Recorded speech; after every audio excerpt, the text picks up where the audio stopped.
Leaf Clover, make a wish. Wish you weren't so awkward, bud. No ego on that side of Hollywood, is there? Because maybe they're just as good and we're wasting time. Why can't you just admit it's over? Some people are in it just for the art. It's too complicated. It's like algebra. Why you gotta put numbers and letters together? Why can't you just go yourself? Hey now! Not everyone's gonna enjoy this show. Settle in.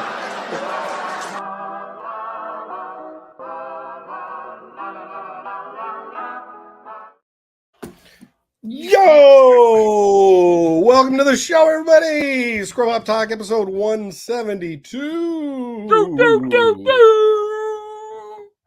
No. I have Big Trox to my left. We've got the main man, Mr. JDirty, otherwise known as... I'm the penetrator. That's goddamn right, baby. Tell really your sisters, your mothers, your cousins, and your aunties.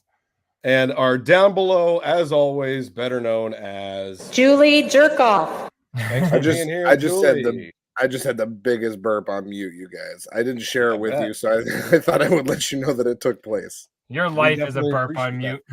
Thank you for not subjecting that to us. I'm a sweet boy. I'm a kind boy. I want to get right into it tonight.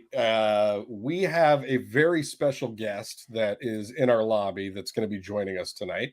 And he wants to join us for the beverage segment tonight. So before we get to our special guest, and I cannot wait, and I want to jump right in, but ladies and gentlemen out there, this is Scrub Hop Talk. You are a fellow shithead, and we just want to remind you guys, like this page, share this link, tell your friends you were right here on Scrub Hop Talk. Let them know what you were fucking with, what you were watching and enjoying, and be a part of our family. Without any more being said, Trox, let's have some beers. What do you say? I love it. Let's do it. Let's get right into it right now. Hey, careful, man. There's a beverage here, huh? Ladies and gentlemen of the audience, without further ado here, we have the esteemed, the prestigious Mr. Josh Potter. Oh, what's up? What's up? How's it going? Doing great, Josh, man. Welcome to Scrub Hop Talk. Hell yeah. Josh is a world-famous comedian. He is widely regarded as top 3 in the game. Everyone's been saying it. Everybody's been saying it. There was a write-up in Variety. It was one of the main. I read. It was a main talking point at Thanksgiving with my parents also. So it's out. No, man, Josh, we love you. Seen you do stand up live multiple times. Been following your show since the beginning. We'll get into that a little bit more, but welcome to the show. Thanks for doing this with us. Thanks for having me. I'm excited to drink. Good. Can you hear me? Is this on? Yeah, no, we can absolutely hear you. I can't hear myself great. That's why. No, yeah, you're good. And that sentiment is what we do. We're all excited to drink. So a big Trox, or you know what, our guest, Mr. Potter, what are you drinking on this fine Sunday evening? I got a high noon. I was nervous that you guys were going to shit on me for that. No, sitting on you. All drinks are welcome here. Which one is that? Is that the vodka and it's the vodka. Well, no, this particular flavor is actually the worst of the flavors in my opinion. It's the black cherry. I mean, they're all decent, and I'm not trying to sell them here, but they do a good job on their own. But that is if I were to tier the flavors, black cherry would be that's why it's always last actually in my fridge. So this is one of my last ones. That's why your friends always think, oh, you have 11 black cherry high noons. You're like, I bought them just for you. And an 11. Yeah, no, it's the one you pawn off when people come over. You go, 100%. Oh, I got you a black cherry. Is that cool? And they're like, yeah, sure. Like, God. I brought drinks to your party. Fuck yeah. Cotton, what do you got tonight, brother? I should repurpose the black cherries for parties. You're right. I'm telling you. Good idea. I'm doing this has been on the show before. It's a classic on the show. This is Ride the Spiral double IPA. Got some pineapple in there. You know what I'm talking about. And orange. Silver City Brewing. There you go. Damn. We're excited about it. What am I doing on here? 8%. I don't know. There you go. I don't know how much. That's how much you usually give the show is about 8%. So that's going to be real good. I give the show plenty percentage. I am full percent when it comes to the what show. Percentage is Miller Lite in alcohol? It's probably 4.8 or 5. It's got to be 4. It's got to be. It's pretty low. Yeah. I just didn't know what the because I knew it would be low, but I didn't know like what is the low? How low is it compared to an 8 like that one? Like this juicy boy. We tend to drink heavy on these shows for sure. And where we grew up, they had a law on Sundays where you could only buy beer that was 3.2% alcohol. So like all the liquor stores were closed, and at grocery stores you could get 3.2 beer. And so you got to figure you're drinking at least 2 of those to get the feeling of one regular beer, you know. So yeah. And we're only talking packs. Bud Lights. Like it's not Absolutely. like anything major. Keystone Lights. Yeah. Oh man. So literally it might be 3.2 also. It could be. It's very low. So you got to drink a lot of those to get to where that's why that's why I do it, because I can drink like 1,000 and I don't ever get like I definitely don't black out, but I don't even get really like out of pocket. Do you know what I mean? Like I'll just keep drinking them forever and ever. It's alcoholic energy drink. I like that. Yeah, I mean they can going.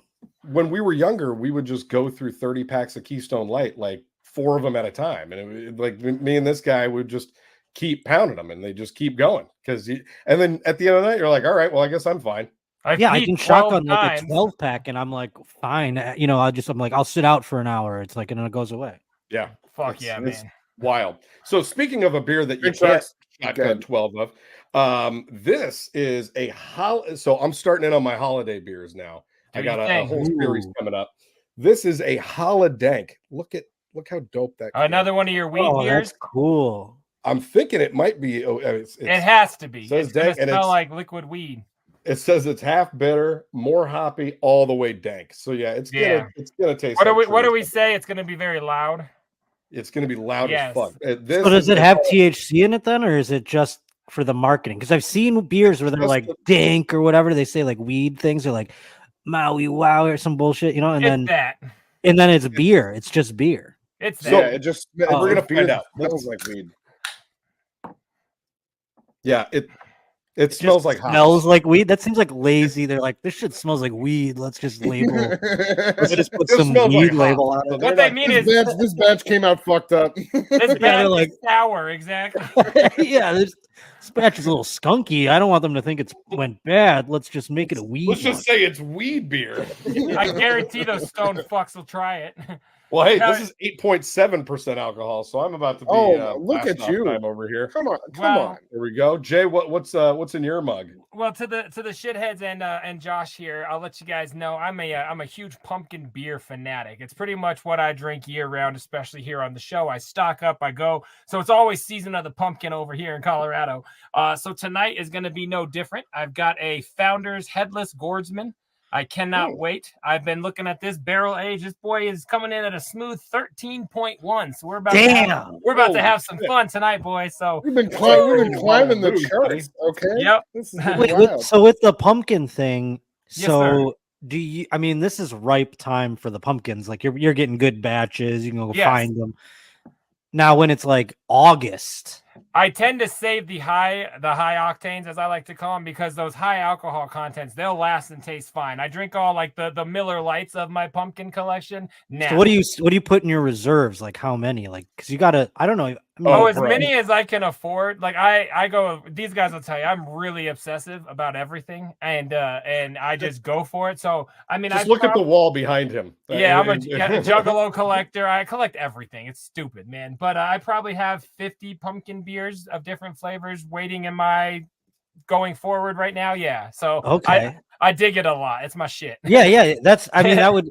Because like if I were to want to drink like 50 beers, I would be like, well, that's like 2 weeks. You know what I mean? Like, I'll pound Bud Lights during the day, just casual making dinner, chilling with the kids. No, that's gonna get me to next season for these events, for my enjoy it at night when the kids are not nagging me. I go through Bud Lights like crazy.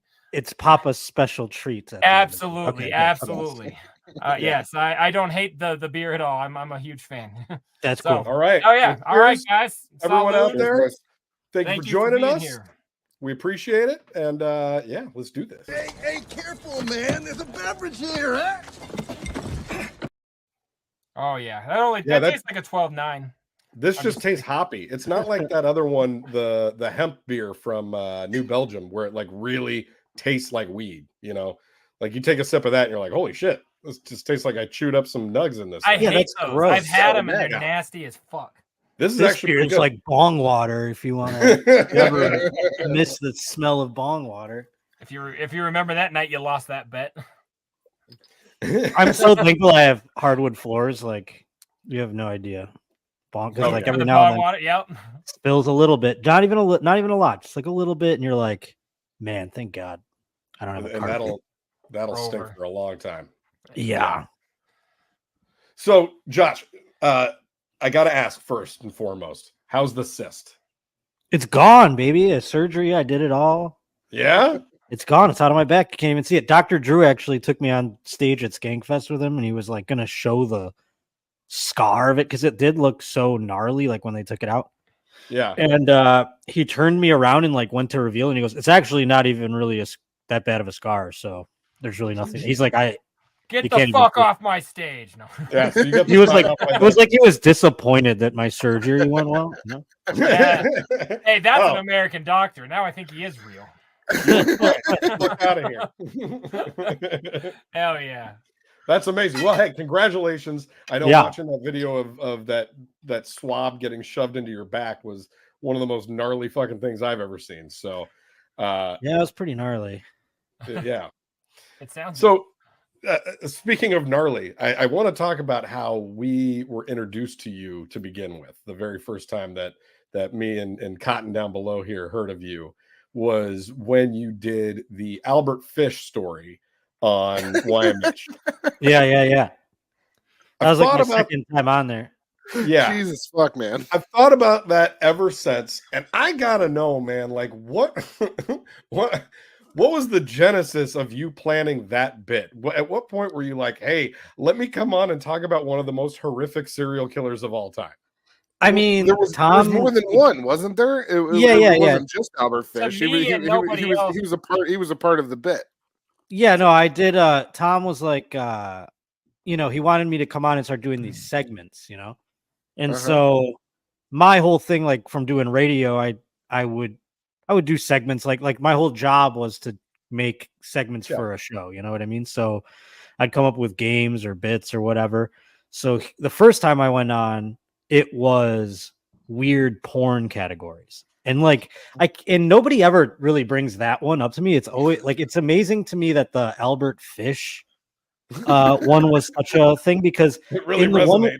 the one with the porn, I mean, there were N-words said, like not by us, but like by the porn. I remember that now that you say it. Yeah. Yeah, we had I showed a woman being literally fucked in a wheelchair, like not even a wheelchair, like one of these Aren't they all? insane apparatuses where their arms and legs are tied to things. Like that was by levels I thought way more insane than the serial killer thing. I thought because here's the thing, Tom always wanted me to do a true crime thing, because we'd always talk about Really? serial killers and stuff like that, and I was always kind of obsessed with them. But I told him, I'm like, I can't do that every week for the rest of my life. I can't wade in those waters. I want to make fun of things. I want, you know what I mean? Yeah. I don't want to make money off these people who got, I know that's queefy to say, but it's I just would get I would feel gross after a while to making fun of people who got murdered. You know what I'm saying? That's being all you're known for. I could. Yeah, see that I'll do it Right. do it every now and then, but I mean Right. to do Let it me week after sprinkle week. it, Tom. Yeah, hell yeah. Yeah. It just seemed daunting to me, and I'm like, how many could there be? Now we're after a while, I would get so bored with it too, When Yeah. Dahmer And, came out, where you're like, "Fuck, I missed it." No, because here's the thing, it's such a popular niche thing, so it's Sure. that's why the Dahmer thing is so huge, and that's why Tom wanted me to maybe do that, And I was like, I'd rather the show just be more so I could change and flow as things happen, you know what I mean, as opposed to just being I have to talk about fucking serial killers. So I was, anyways, back to the thing, so I do the porn segment, and he was like, that was great, that was awesome, let's do another one, this time do serial killers. So again, I just picked 3 things to do, 3 people, and I don't even remember who the other 2 were. I wanted to find weird ones, and I knew I would talk about Albert Fish because I knew he's the most heinous ever. Yeah. and no one ever talks about him. Maybe because he's so dark and heinous. Like, are we no able one's to discuss what he did? I've never heard of the guy. What was Albert Fish is the most prolific child murderer of like ever recorded history. Yeah. Okay, I don't know the name, but I'm sure it's bad. But yeah, outside of like maybe genocides where mass amounts of children were murdered, Albert Fish did a grip of kids by himself. Okay, yes, I understand why this has got even the memory. Decided to dine on several of them. Yes, he also, I mean, he was some of the inspirations for like many of the movies, Hannibal Lecter and all that. And also, not only was he like that, he was also wildly sadistically, like sexually sadistic. Like he would, I mean, forget to the children, to himself, like he would put objects inside his urethra. He would, burn his genitals. He'd put cotton swabs dipped in alcohol up his ass and light them on fire. Like he was during the murders, or just in addition to. I think this was just like, hey, it's Wednesday night. Yeah, it's a Wednesday night, and he just wanted to jerk off. Some of us look at pornography. Some of us think of an ex-lover. He was putting. I'm gonna think of this story personally. That's my next. That's a motivation check. Wow. Jesus. All right. Yeah. I can imagine that being early on the show, then you're like, oh, porn and serial killers. We're keeping this guy.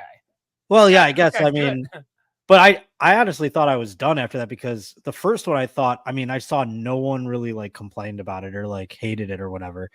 And when this one happened, then I saw people being like, that was too much, or like that was creepy or whatever. And I'm like, I knew I wasn't in danger at that point of like falling out of Tom's favor, because if like someone said that's too much, he would be like, then we're gonna do way more of that. You know what I'm saying? So like we're doing that for an hour every week. Yeah. So if anything, that might have solidified my I had been hired by that point. Like when I was doing segments, I was already like, there was no studio yet, but when it was built, I was going to begin working there. But that bit kind of solidified him going, hey, I like how it just kind of, I think the crowd too. Yeah. I mean, like it just made him go like, I'm going to put him, we're going to do another one, I guess. Yeah. So that's awesome. That's fantastic. I think about that often, because I'm like, it's so funny that's was weird. Our entree to you. And I don't think of you in that brand at all. Like that's not,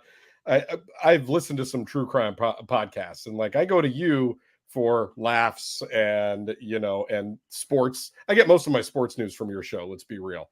But it is weird that people have pinned serial killers to me. They're like, I like hearing serial killer, and I go, I don't even really do many on like my show now. No. I might have like earlier on like talked about a couple things here and there, but yeah, it's like, but every now and then people are like, I just like weird serial killer stuff, so I like your show, and I'm like, I haven't talked about a serial killer. I'm talking about some murders that have happened, obviously, but. Shout out Alexis Fox. I'm not going to try and do the it's Jane Wilde, actually. I don't think Alexis Fox. I should have got Alexis Fox to do it too. I thought she did that drop. Have I been thinking? No, it was Jane Wilde, and the very first person was actually Kate Kennedy. Oh man, wow! So Jay's got a drop on his show of a girl saying murder. And it's just like, it's so good. I told you. Well, because girls all love that shit. The whole, like, girls. The true crime thing is huge with them. Yeah, it's a massive female audience. And I think that was, like, a big reason why. I mean, obviously, there's, like, marketing aspects to, like, why someone would want that kind of show going on. And especially, like, 5 years ago or whatever. Yeah. Because it really hasn't died down. But it's all chicks listen to that. And it's, like, it's always insane to me. Do you know what I mean? Like, they're just making themselves hyper vigilant all the time. Like, I don't argue with my wife ever anymore, because I'm like, I know she's been on a couple of those. Like, she knows she could hide me. I'm gone, man. Like, sure, you're going in the wall, bud. Not only are they learning things, my buddy Jamel, he's a Buffalo comic who I hope I get big enough someday that I can take him on the road with me. But he has a joke where he's like, the ID channel, it's more like Ideas channel, because like he goes into how his wife's come up with like 6 different ways to dispose of his body. But what did we get? One Scott Peterson fucking special? Like, I need more tips. Yeah, no, true. I mean, they really, and they make male killers when it's like that look like bumbling idiots, and they're like, "Can you believe this idiot got caught?" You know what I mean? But like, moron. Yeah, It was played by Ed O'Neill. Of course, it was going to be comical. Yeah, but when the millionth chick in the world starts putting antifreeze in a guy's cereal, every morning, it's like no one's calling her an idiot, right? I bet he beat her. So you mentioned at the top of that story about your history of being on a show and creating bits, and you and Jay actually have a lot in common. He also worked for 8 inches? sport 8 inches and yeah, Josh. sports radio for many years. That was shit. Josh has come up with sports radio and I was in not regular radio, but I was in music radio for way longer. I only did sports radio for like a year, and they immediately were like, "This isn't for us." I mean, we both kind of. I was lucky; I didn't have a contract. Oh shit, I didn't have a contract, and I was like on my Don Draper shit. I'm like, I don't sign contracts, but I mean, I was really just like fucking myself in so many ways. But like, that's hilarious. I didn't sign a contract or whatever, and so like after a few months, they just didn't really know what to do with me because like. I was doing all these bits making fun of like the bumbling sports ownership, you know what I mean? Like and making fun of the organization. Yeah. Awesome. Like I did this one thing where like because Mike Holmgren was owning, he was the GM of the Browns at the time. It was in Cleveland, the market I was in. And Mike Holmgren was the GM of the Browns, and he was like supposed to like save the Browns. He just came from Green Bay and all that shit. And he was very like aloof. It was almost like it felt like he was doing like he had already retired, and he was just kind of like, I'm making a great deal of money. I'm just like a empty suit now or whatever. Sure. And he was never in Cleveland. Everyone's like, where's Mike Holmgren? This is like awful. So we could never get him on the air like for interviews because our station wasn't like the affiliate of the Browns. So I was like looking around. He hadn't done any interviews in Cleveland. And like it became like a thing. It was like this guy's never done an interview in Cleveland. He was and like shitting on them very obviously at this point. I mean, kind of. He just wasn't answering. He wasn't answering to the media. It's like he was kind of like on the fans. Technically, yeah, I got you. Yeah, it's disrespectful to the fans. That's for sure. It's like a thing where it's like the team sucks. What are you doing about it? Like, what's going on? And he wasn't even like around. And he's in Chicago hiding. Yeah. So he had his first interview that we had heard. It was with an old radio show that he was on when he was the Seahawks coach, which was his last like coaching job, the Hasselbeck years, all that shit. Yeah. So it was like the old show that he went on that used to pay him to go on. Like he used to do a weekly show, kind of like he's supposed to do if he was the coach in Cleveland, but he wasn't. But he wasn't the coach. City. Yeah. But he wasn't the coach here, so And so I took that interview, I taped it, and I took it and I took out all the interview part and I just left. I just made like a thing with his voice. I just took all his voice and made like drops out of it. And I pretended like Mike Holmgren went on every other radio station in Washington. Like I made him go on like a hip hop station. I made him go on a pop station. Like so obviously fake though, you know what I mean? And I go, he's doing all the Seattle stations and he's doing the rock station and he's talking and he's like saying the exact same clips at every single station. Well, no, I manipulated the sound drops, obviously. Okay. Whatever. Like he was talking to like Keith and the Stooge on 68.9 the douche or whatever. You know what I'm saying? Like he's doing everything. Yeah. I was like, we should outrage, blah, blah, blah. And so like my boss, like that, I remember that was the bit my boss, like he pulled me in a room. He's like, I can't have you doing shit like that. I mean, we're still trying to gold. He's like, we're trying to get the rights to the team. We're trying to like, you can't be shitting on Mike Holmgren. Like, I go, that's what you like brought me here to do is to like make. I was like, that's what you should do. Don't stifle that. That sounds great. I go, what do you want me to do? Like fucking rah song parodies? Like, yeah. Listen to me. You know what I do. Like, this is what you brought. And he goes, yeah, but I just need you to like kind of tone it down. We're like talking to the team. It's like, I don't want to do this anymore. And I remember I just like called my old job. Just got bought by a company and they were kind of like, hey, if you would have stayed and they were saying shit. So I hit them up and they kind of were like, yeah. And so I went back like almost a year to the day I went back to my old show on like a different capacity. I almost feel like that bit though, like that should have been what like got that should have worked in the opposite way. That should have got that owner's. It should have launched, your to me career that is on amazing, man. No, people liked it, and like I was doing my thing on there. I had a couple of fun ones, but people that listen to sports radio just aren't. Sometimes they're not listening. They don't want, and I get that because sometimes I don't want to. When I just want to listen to like sports stuff, sometimes I don't want to hear a guy try to be funny about it. I kind of want to hear a guy be like, "No, this is like what's going on," and blah blah blah. And like I don't mind, and so I understand that it was going to be polar. Like some people weren't going to enjoy what I did, but we're on a morning show. Hey, get over it. It's not the whole time, and it's like whatever. But at the same time, when the management starts getting like cold feet about shit, you're like, this is not what I came here to do. So the one people who should be promoting me, and I remember this is a dead end job. I'm not going to go anywhere doing anything if I what am I going to just be like a fucking? I was executive producer of the show, but that doesn't mean anything. It's like I mean, it was just a nightmare. Other than that, sorry. Go ahead. No. What were you saying? All I was literally going to say to sum up the radio thing was I was in sports radio, and I remember that specifically of the humor that was not the avenue. When people called in or those guys were like yelling at each other about last night's game, they wanted to be loud and like sound smart. They didn't want humor or any of that. So I could see why it didn't work, but fuck, man, if I heard that in my car driving to work, I'd be like, I would have been dying. This finally got good, man. There's balls to this. But I also get the stiffs that ran my station, and I did not mesh at all. And so I got let go before I knew it. I had to make a diss song and put it out on my next record because I didn't. Yeah, they damn near broke your spirit, man. I was gone so fast. I was like, wait, you fired me? I got walked out. Dude, by security? I was lucky. I never got fired, but the rest of my time, other than that Cleveland job, I worked for this show called Shred and Rig, and they're still on to this day. And they started like when I was 8 years old. That's how long they've been on the fucking radio. And I worked for them for like 15 years, and they always like preach two rules, like as long as it's funny or compelling.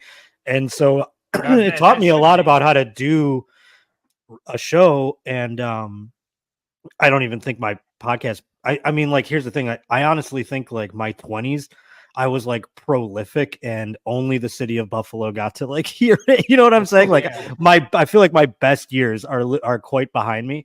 Like, I don't know if I'll ever be that creative ever again. Yeah. I was just like, I was in my 20s. I was like, I don't know. My brain was firing on all. So I didn't give a fuck. And I still don't give a fuck. It's just now it's like, I feel like I'm like, I'm tapped. You know what I mean? I'm old and tapped, dude. Some of those cylinders are in storage right now. By the end of my radio life, though, I was just like, I was numb. I was like, I was grinded out. I was like burned out or whatever. But I had some great ones in my fucking 20s, I'll tell you. So that was going to be my next question for you, and this is something that I've heard you mention multiple times, but I think I'm projecting here, obviously. Like, this is what I think would be the best person that you've interviewed in your career would be Marshawn Lynch.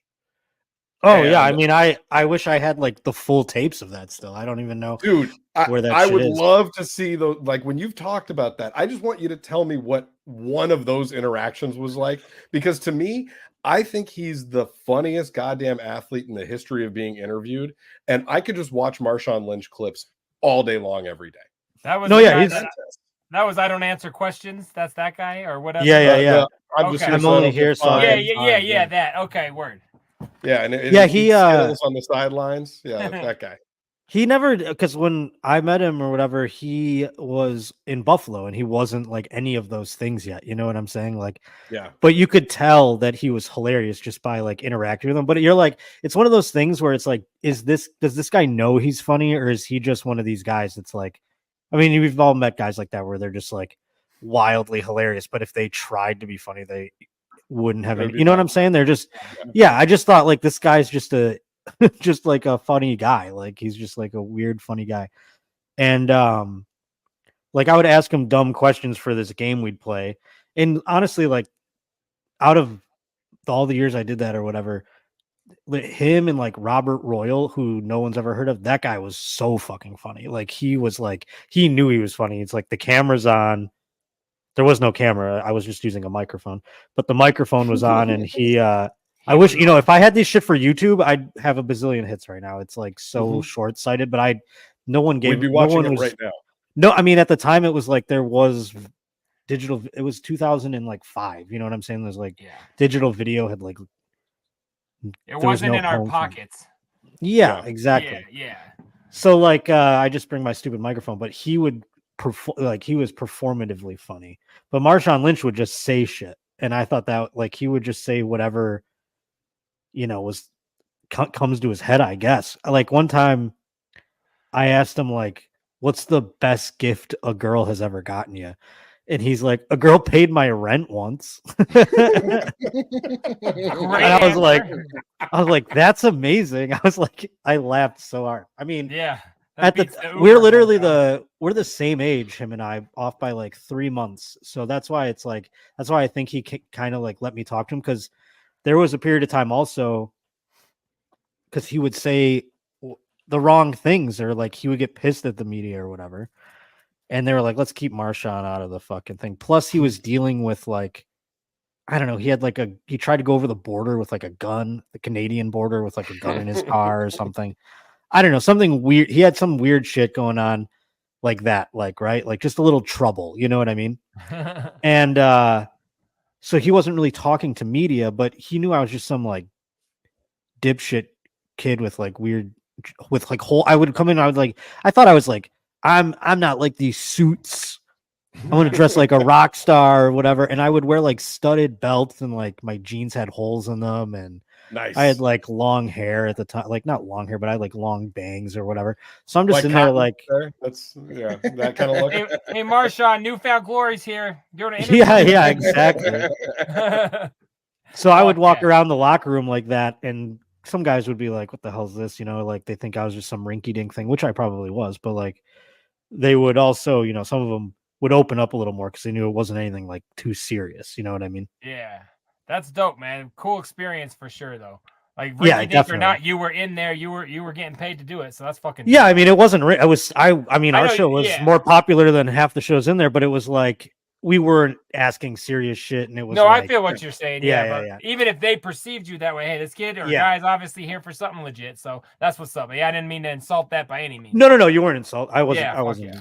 I didn't take it that way. Cool. I loved it. That's just funny as hell to me, and the fact that you had that history is hilarious. So I'm getting Jay, I've been getting him more familiar with a lot of your content, and he hits me up and he says, hey, the first clip I saw of Josh Potter, he's just dissing the hell out of juggalos, and I thought that was hilarious, so I wanted to keep watching.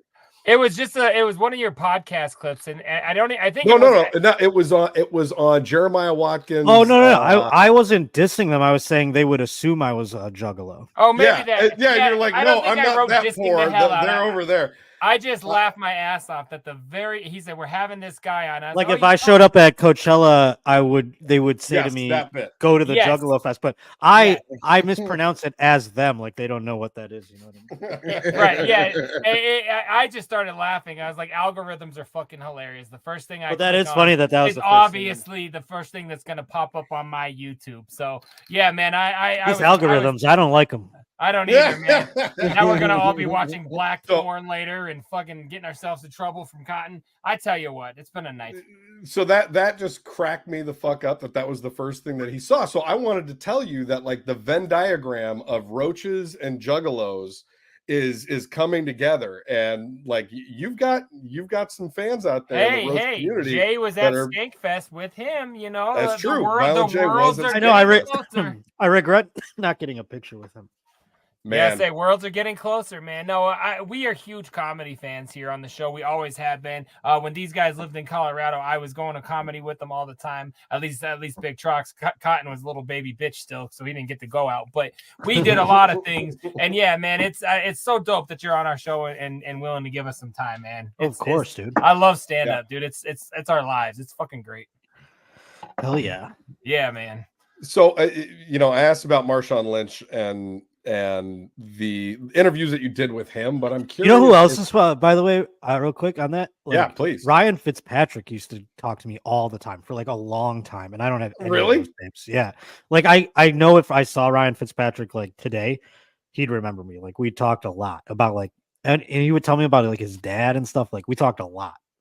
That's awesome. Okay, cool. So a quick side note about Ryan Fitzpatrick. So obviously you Red Zone every week. I watch Red Zone every week, right? So there's that commercial, the DraftKings commercial with Kevin Hart and Ryan Fitzpatrick that airs like the final minute before the show starts. And it's where Kevin Hart says, that's too much magic. It's too much magic. Bro, every time that Ryan Fitzpatrick comes on my TV screen now, my 2-year-old looks at me and says, that's too much magic. Hilarious. Like that's so funny. She has now committed Ryan Fitzpatrick to her memory, and that's she so tells funny. me when she sees him, it's too much magic.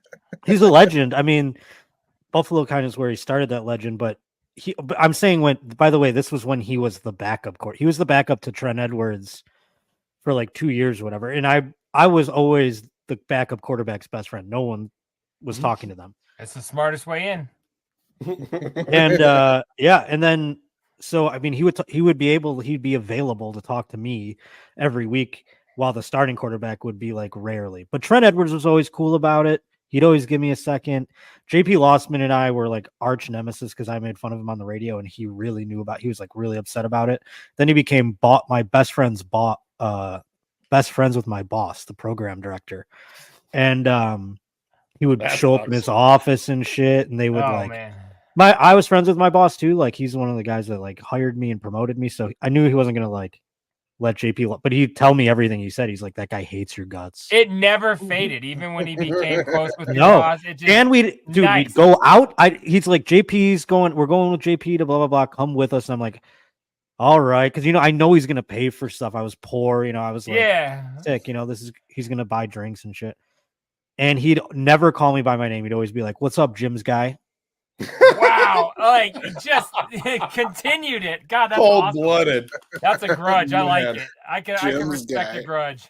That's fucked up, man. That's why I always like rooted for Trent Edwards to usurp him. I was like, God, I hope you become the starter soon, Trent.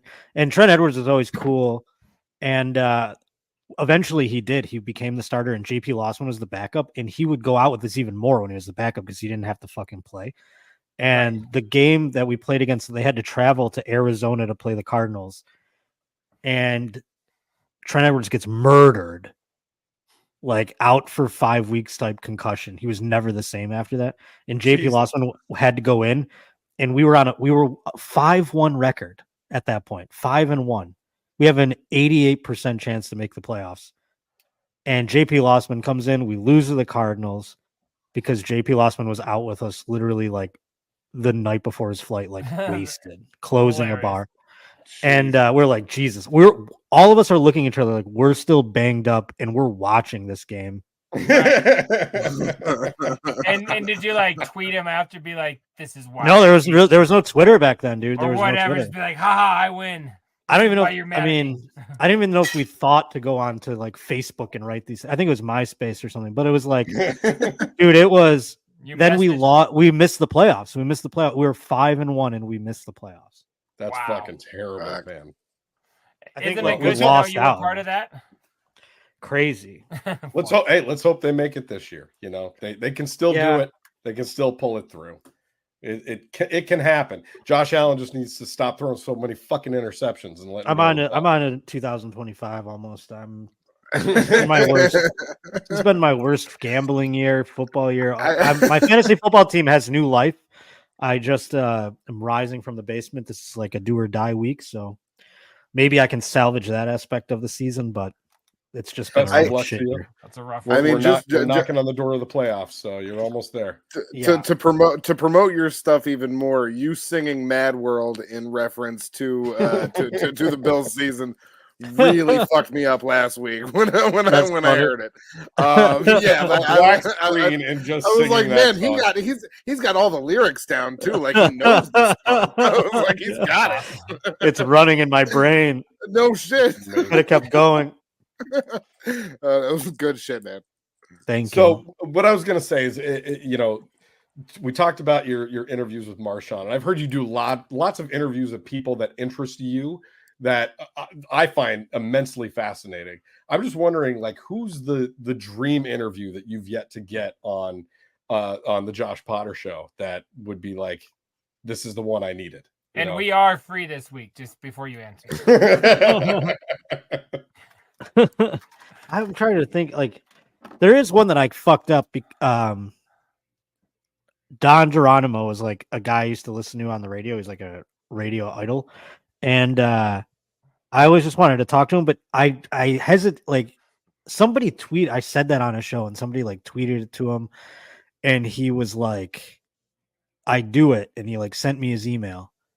And I hesitated because I was like, oh, I want to make this like interesting for everybody. I can't just like nerd out on this guy and expect it to go and be interesting or like funny. You know what I mean? I want to make this like compelling. Something else. So I was like, I hesitated, I didn't reach out right away or do it right away. I didn't want it to just be some like lame, like dick sucky interview, because that's what it would have been, if I just did it right away. Yeah. And so I had to like find an angle or like figure out what I want to do with it. And by the time I did, he got fired because he said like he worked for the Washington Commanders like local affiliate or whatever, and he was doing training camp reports and stuff like that. And he like said something about like a cheerleader, like in a like almost like an old man way where they talk about a chick or something. But he didn't even mean it. Like I think he called her like I honestly think he just called her. I think he called her like sweetie or something like that. Or and it was like, and it turns out it was like a coach or something, not a cheerleader. Or like I don't really know. It was just something. He got me too'd off of sports radio. Exactly. And so he got fired especially because the organization, it's really just because that organization has been recently repurchased after Dan Snyder was like basically ousted for all this sexual nefarious, like real bad stuff. Yeah. So this new regime comes in and they're just like, hey, we're not having anything anywhere near that. We don't need the smoke. The smoke is clearing out. We're trying to change the soiled name of the Washington Commanders and get the sex aspect out of it. So they fired him, and he just went kind of into like social media hiding after that. So, and now if I have him on, it's like I'm just having him on because he got canceled and all this other shit. Are we going to talk about that? Now I'm a fucking misogynist. And I'm trying to like get on the right wing or some horse shit like that. Like all these things people will say. It couldn't have just been. It can't just be pure like it was. Right. Yeah, you're no longer a real fan.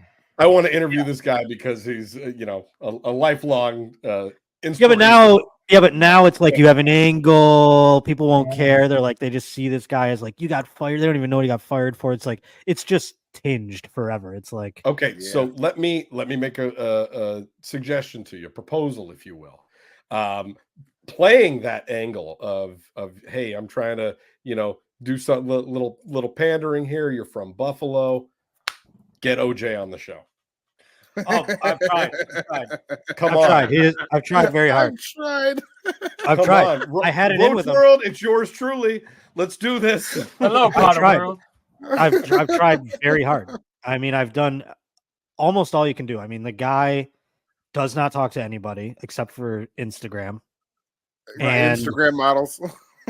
I mean, I think he'll let a hot chick in. Maybe that's what I do. I hire like Jane Wilde to interview OJ or something. I wish I had like there you go. That could be a way in. What if you don't though? What if you just catfish him like through AI, like make him think you're a hot chick? You don't even need a hot chick. No. I do it like jointly where I'm like her assistant, but I'm like feeding her the questions. Yeah, like, you don't want to like surprise him about a hot. I give chick. her an He's got a earpiece or history. something.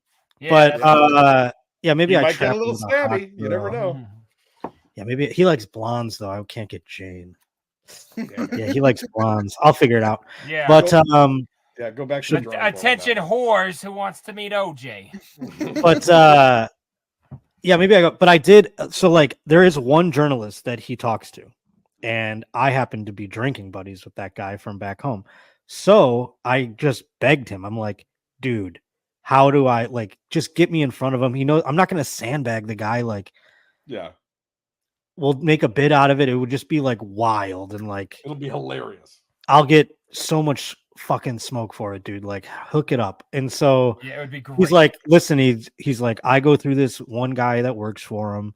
I'll talk to him and pitch me an idea. What happens from there is like, I can't do any more than that. And I was like, all right, man, thanks. You know, and that's where it literally ended. So either he lied to me and didn't do that because he was too fucking embarrassed, or he did tell the guy and the guy like looked into me in some capacity. And I've never really said anything too wild about OJ, whereas damning, I'm always like, I do bring up that he's a murderer. I mean, I say that on oh, well, maybe that's it. I mean, I do just say like, I make little jokes like, come on, you know, I don't know. I don't know if I've actually explicitly called him a murderer, but I make jokes insinuating such. What if we like did a reboot of Singled Out or something with just blondes and we like get him in that way? I mean, that would take a lot. We don't even need that many. Josh, we are dedicated to getting OJ for you. We want this. We want this for if you don't care, I don't care. I need this. The insurance on the overhead. That's way more throats that he could potentially. but maybe that's called an incentive. You're not thinking like it's all about an opportunity. You're not thinking like an OJ. I mean, think of the sponsors alone. Fucking incredible. I don't know. Tampax cleans up blood. Like we could do so much. Wow. The possibilities are endless. They really are. You know, I wish that was Tampax's new tagline. We clean up blood. Right? Yeah. And OJ was Dexter Morgan and OJ. Yeah. Do you think Tampax does work for crime scenes? That would be like that would help them, I would imagine. You'd assume that we would have heard by now. Like, oh, there's tons of bloody Tampax, but no proof. They should just invest in some industrial paper towels. Why are all those ladies so pissed off? This is a crime scene. I'm gonna get you tuned off a scrub hop. That's funny. Josh, you've given us so much time, and we really, really appreciate it, man. This is so awesome that you're willing to do this with us. No problem. I wanted to ask you one final question from me, at least. I don't know what else the boys got, but you have I'm not going anywhere. This is my night off, so I don't care. Fuck yeah, I love it. Thank you. You have so many income streams coming to you, like all these. Not enough. Not enough. Okay, yeah, that's fair. Fuck, but you've got different things going on, and I want to know which lots of hats the change collection. So I want to know which one has been more lucrative and fun. And your two options here are streaming video games on Twitch or shoulder hair porn. Oh yeah, I mean those are fun. The video games I love. I mean, that's like if you would have told me at any age beneath the age of 18 years old that I would be doing that one day, they're like, when you're the rest of the people, you're gonna think like you're gonna have a house and like children. No, you have a PlayStation and you're gonna get money from it. It's gonna pay you to play, baby. There's gonna be days you have to do it. Yeah, kind of. If I don't Twitch today, I don't know if I'm gonna be able to come up with rent. So you get paid to play video games on Twitch. So like Trox has been doing. Is this your inspiration down in the bottom corner? Oh, absolutely. Yeah, see, I didn't know that because I say you just told me about that a couple months ago. So I mean, it doesn't. It's not. I mean, I don't get a crazy deal of money from it or anything like that. Like some of these people. I mean, I have like dozens of people watching. Dollars or anything. No, like that. And I wonder if I go onto YouTube if I'd have more. But Twitch has been fine for me, and I don't want to like fuck with my YouTube channel. So it's like I still love doing it, and I get lucky. I have some like big time donors sometimes, that come on and they just like splash the pot, which is always appreciated. They're the best. And so that's awesome. You get a couple of those and you just pray to the Lord that they're watching that day and feeling generous sometimes.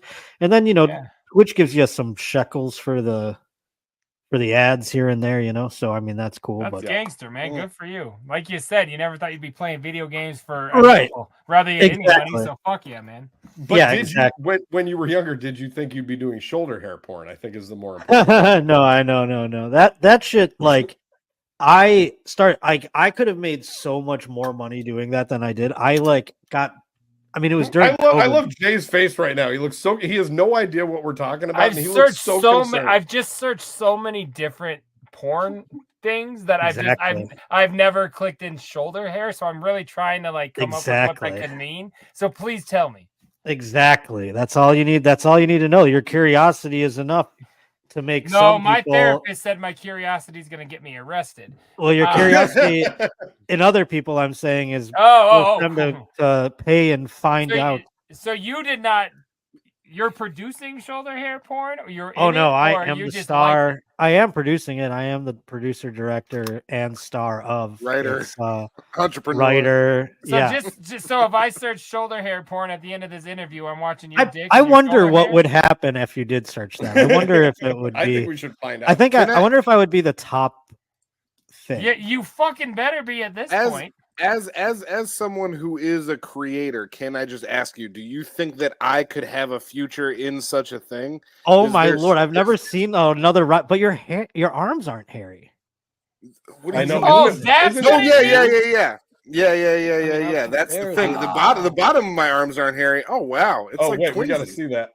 Wow. this is ridiculous. But my arms are hairy like down to my the rest of me isn't. I got strong shoulder, Trox, back, is this what chest, they call all that bears? stuff. Is that what this is? Yeah, Is and it I bears? got none of that. See, I just got tattoos. That's it. Do tattoos get rid of hair? Can I like just tattoo myself, or will the hair come back? They get rid of the hair to do the tattoo. Sometimes it doesn't grow back, but I feel like mine's gonna come back worse than I'll be like, no one can see my tattoo. It'll be so thick, like a thatch. Then no one will be able to see my tattoo. But here's the thing, like with that, like people were buying it in droves. Like it was actually insane. And like I had like a Cameo liaison because I was making so much money on Cameo. They don't even call me anymore. Like I get a couple things here and there. But I was like one of the top creators. And it was overwhelming. I couldn't do them all. And I hated it after a while. Like I was like, there was a point where I just said, like, I started making some solid money on the road. And I was like, I don't need this anymore because like comedy was coming back. And I was like, I don't want to do this anymore. And there was at the end of it, I'll do up to this date and then I'm not doing anymore. And I didn't know you could like shut it off. So I just had like things expire, like blah, blah, blah, blah, blah. Oh, and it shows me like how much I lost. It goes like, here's how much money you didn't make that you could have made. You know what I'm saying? What you left on the table, Josh. Yeah. Have a nice Yeah, day. they tell you that. They tell you that in a statistic, and it was $17,000, and like it was crazy. And Wow. So and I was so like, now I look back and I go, Jesus, you're an idiot. Like I could have really used that 17K. So yeah. Like now, like I should have saved it for a rainy day or something. Like holy Jesus. I've never seen this. I'm very unfamiliar. And I know you said you've retired and you've quit. But is there any way that Scrub Hop Talk can get one of these? You're obviously doing on the internet. They're on the internet. They're 100% out there. I mean, so no, that's fine. I mean, what do you mean? What did you want? Like, I think he's asking for a show, Josh. I don't want to get you thrown off YouTube. You don't want to. That's what I was getting. It's real porn. Like, okay, I'll search it later. I thought you were just doing like some shout out, looking over sexy your shoulder thatch there. I don't know. I can't click on any of these links. I was just trying to see what would happen. All right, I'm gonna go on. What does it do in videos? Just hit that and see what it says. It won't bring up actual videos. Just go to the tab at the top. Hey. At the top there. There we go. Oh yeah, shoulder hair porn number one. Why the hell was That's so funny. on that you are the number one result on shoulder hair porn videos. There it is. Not when you look at my phone. I got safe search off. I don't even see this in the. Is that the only one? It doesn't have actual cameos up there. The next one is shoulder length hair, babe. Oh, you have your hard. like. Oh, that's funny. Okay. Oh, yeah. I got which blurring is an I can awesome turn That's blurring good. You got it off, blurred. then, That's good that it's blurred for you right now. I was going to say I can turn blurring off, but then no, you don't want to do that. I don't have time like that, man. I'm way too busy. I'm just looking at a ton of chicks blowing. Yeah, you don't scroll around. You don't want to get your shit taken down. We can edit it. Everything's bad. Everything's All bad. right, so yeah, I guess that's what I was getting at. Like, I just didn't quite understand, and I'm gonna be honest, I still don't, but I will by the time this airs. And I'll be in the chat room right now saying like, "Oh, I get it. Don't go." NFS work or whatever that means. Fuck, man, this has been awesome. Yeah, Josh, thank you so much for doing the show, man. Please tell everybody out there what your upcoming dates are. Talk about. I know we've been talking about your show quite a bit, but please plug and promote everything you got. Yeah. I'll just watch the Josh Potter show if you can, and check that out. And that's about it. I'm going to be in Tampa Bay or whatever at the end of the year. If anyone's listening down that way, that's possible. Yeah, I hope so. Come on out. Man. Got 5 shows. Let's fill them up. That's about it. Hell yeah, man. Thank you. I got stuff in the new year. Here, Josh. Keep your eyes peeled. Thank you so much for having me. I'm having a good time. Yeah, man. Yeah. Thank you very much. We're going to go ahead and kick it to a track right now. We're going to play a little AstroTurf. We haven't played this song on the show, and it actually is the self-titled song from the record. AstroTurf! AstroTurf by AstroTurf. This is me and JDirty. Thank you, Josh Potter. We love you so much. Fuck yeah, really appreciate you being here. We'll see you guys back here in just a few. Peace. AstroTurf, AstroTurf, AstroTurf, AstroTurf, AstroTurf, AstroTurf, AstroTurf, AstroTurf. Hello, Trox. We're here to set up shop, scrub hop and canonize. Keep making these records drop. Now stop straight to your hoods and blocks. Giving props to fans and record shops. I'm talking about mom and pops. We rock, we never flop. Just keep it hardcore like pouring out the red box. Known to shock. Know how we stir no jock. Sports fans we are not, but even after a loss, your boys will still rep the rocks. Bangers we got no loss. But man, we have arrived, and I'm not trying to be conceited or sound at all contriving. This is genuine here when cruising in your ride. Down I-225, just happy to be alive. We lie, never speaking in jive, so high five. And like my man Kendrick said, hope this bitch don't kill my vibe. Hope you dig the tracks and play them all the time. These are the stylings of my boys, talking J and I.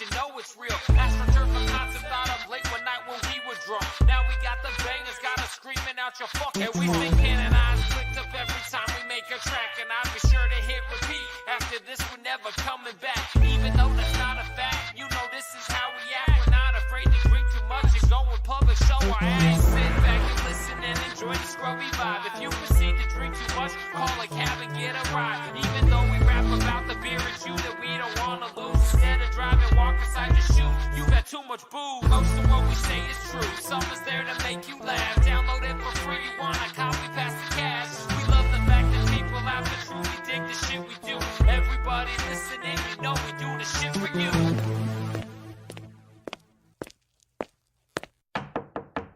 Baby, can you please get me out with a quarter to get another lighter, baby, please? I don't got a quarter.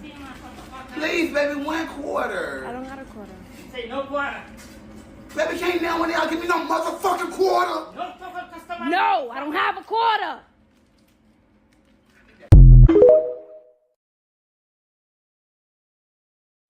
That reminds me when I used to buy weed in high school. You know? You can't give me a motherfucking quarter? Yeah, man. Like, that guy went from very sweet and polite to, like, angry as hell. Like, you remember the Jehovah's Witnesses that knocked on Craig's door at the beginning of Friday? Yeah. That was that dude. That was that guy's mom. Started fuck sweet. You too, half dead motherfucker. Yeah, hell yeah, man. I love it. Yep. I'm with you. You're frozen again. No, I'm not comfortable by any of that. I don't like any What, a guy getting mad over a quarter? A motherfucking quarter? Yes, I'm upset. Okay. I'm upset by it. It bums me out. I see what you did there. That was good. Jay, I want to preface this. by saying, well, first of all, hold on. Let's just hold up and say thank you to Josh Potter. Josh Potter, you're the shit. Thank you for being on the show. Am I now? Am I a roach? Is that what I gathered from the conversation? You'd be a roach, buddy. All right, I'm gonna say another thing real quick. This whole time, it was cut off. I thought your shirt. I thought your shirt said peach, and I didn't even know why. I didn't even ask. I wasn't gonna like investigate. I was like, whatever. I guess that don't make sense to me. It's roach, baby boy. That's my third favorite flavor of Faygo, also. Shouts out, Josh Potter. It was wonderful to have you here. We appreciate you, Josh Potter. All I gotta say to you is, let's go.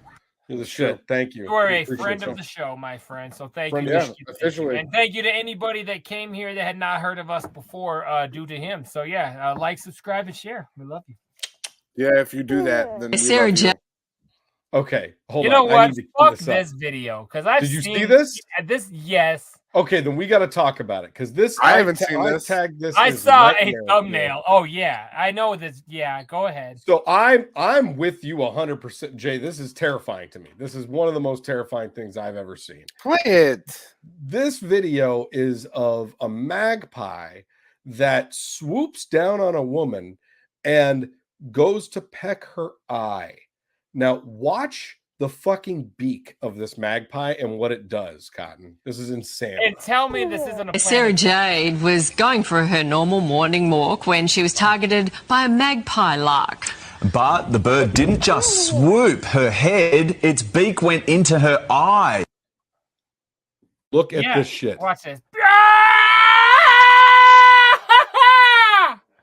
That bird just inserted its face into that woman's face. That's rad as fuck. What? Rad as fuck. Okay, you don't even have to be me and afraid of birds to be like, oh, that would be good. This is afraid of birds, but as fuck, and this is dirty as fuck. You heard of bird flu? This bitch has a first fucking look at it. Like this is bad on every level. You were attacked. That you were now germed up from the fucking sky. And you just shit yourself. I think it's. And look at the bottom corner. Try sequence. Why don't you try to go fuck yourself? Like, this is insane. I've seen this video now like for about a week. This is awful. I think it's cool as fuck. I just hope that her face with the bird inside of her eye makes the image. That's all I'm looking for. Dude, look how cool that is. That bird got in her goddamn eyeball. It's in her head. The bird is in her head. Like, hey, go back for a sec. Open that again, right there at the end. We'll never be sleeping out there. You know what I'm saying? She'll never sleep again. Right She'll never sleep again. Look at the. Her life is over. The beak is in her face, and that's awful. But look at that left talon. That shit is on her face. Like all of this. This is all bad. Like this is really scary. Like these are what my literal. And she's just going for a walk. Like look. That's why I don't exercise. Okay, but let me ask you this: why was she filming? Sarah Jade was going for her normal morning walk. Why was she filming? Why was that? Why is this not a put on? She's just filming her face when a magpie happens. I want you off the show. Get him off the show. Get him off the show. I created the put on, and this is not a put on, my friend. You don't know that. You don't know that. Yes, could be a bit. That bird just flew into that woman's face, and you're telling us it's a put on? How did it get filmed so nicely? Why is she filming? Why is there Instagram? That's what I would love to know. He's off the show. Jay, get him off my show. Why is she filming that? Where's the button? What was she filming her face for? That was a get skinny with me video or some dumbass shit like that, man. You know all what right. I mean? Do you guys want to go to something more now you're being funny you're being negative towards because I've said shit. Right. You want to run?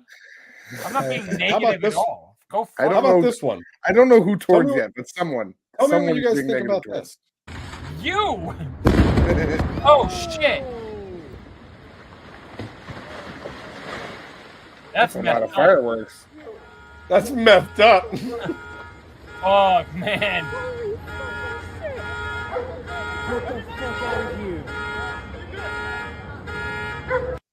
One more time. You want to see that again? Yeah. Because it looks like a full house right there. Oh, it's a mess. So this, I actually found the story related to this. I'm going to put that up really quick just so you can see what's doing. I'm very curious. So to the podcasters, we're watching about 10 cops in front of a giant house, 2 or 3 story house, and all of a sudden it fucking just explodes. Like it is gone. So what's the story we got, Trox? So Virginia police investigate explosion at a house where officers were trying to serve a search warrant. So a massive explosion in a duplex where police were investigating reports of shots fired shook a Washington, D.C. suburb Monday and destroyed the home. All officers escaped serious injury, but it was unclear what happened to the suspect inside the home, and it was leveled by the explosion. No, it wasn't. He obliterated himself. Yeah. Unfair. Well, you don't know that he was still in there. He could have gotten out of there and then blown up the house. The police were walking up to the door to serve the search warrant, and that's when he blew up the house. Wow. Look at what that. are you hiding? I was sitting in my living room watching television. The whole house shook. It wasn't an earthquake kind of tremor, but it was the whole house shook. It's fucking crazy. Wow. That's the person who lived there? I thought you guys would like that. Oh, no, that was a whole nother article. Oh, I was like, dang, yellow shirt looks like a party. I like that yellow shirt. Throwback. The greatest. Throwback. All right. So that was a good one. So wait a minute. So that it didn't say it was like a meth house or something like that. That just was like a booby trap. Home Alone on steroids. They were going there to serve a warrant. But I know, they say it's been getting looked at. They never said what investigators found. That's crazy. What amazing footage to then have no follow-up. Exactly. Jesus Fucking Christ. Crazy. I found a puppy shoulder in my backyard, but no idea why. Bullshit. All right. Bullshit. Next up, let me see here. What would be fun to show you boys? This one's a good one. Cotton, I know you like drag shows a lot. They're fun. They're a good time. I'm for them. Check out this drag show. Tell me what you think.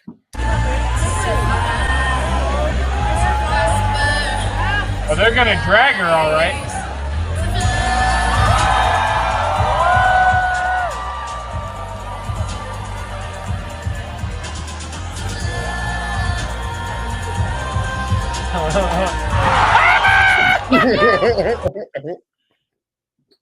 They're fine. That was all in good fun. Yeah, that was all in good fun. That was for the first time all night they dropped their balls. I guarantee it. Stupid, dumb. I love it. No. I think they're fine. I think that probably happens in rehearsal like once a week. I think they're used to it. What are you talking? So to the podcasters, 2 performers on stage hooked themselves up to a rope that's dragged them in the sky, swung them around like a piñata, and the rope broke, and they came crashing into the stage. They weren't dragged into the sky; they were lifted into the sky. Get it right. Lifted.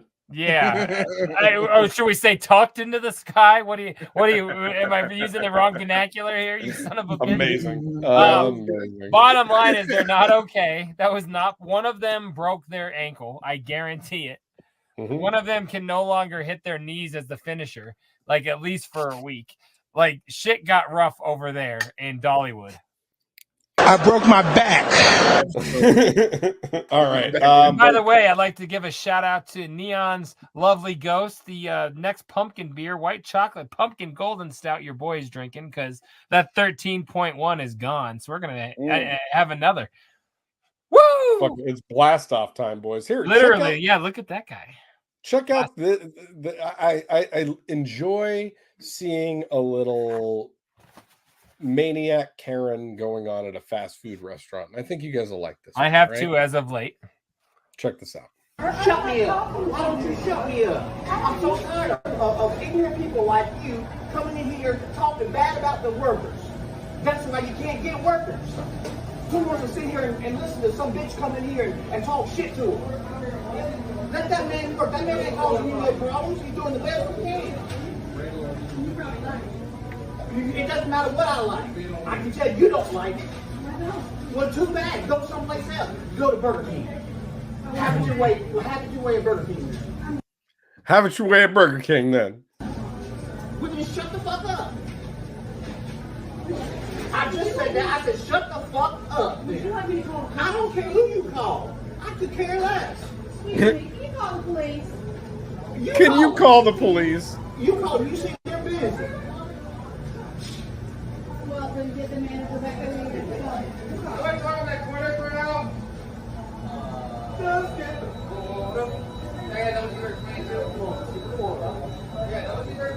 Better yet, I don't want the food.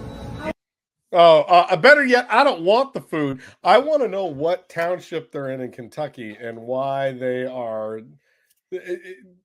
She's ridiculous. Can you call the police for me?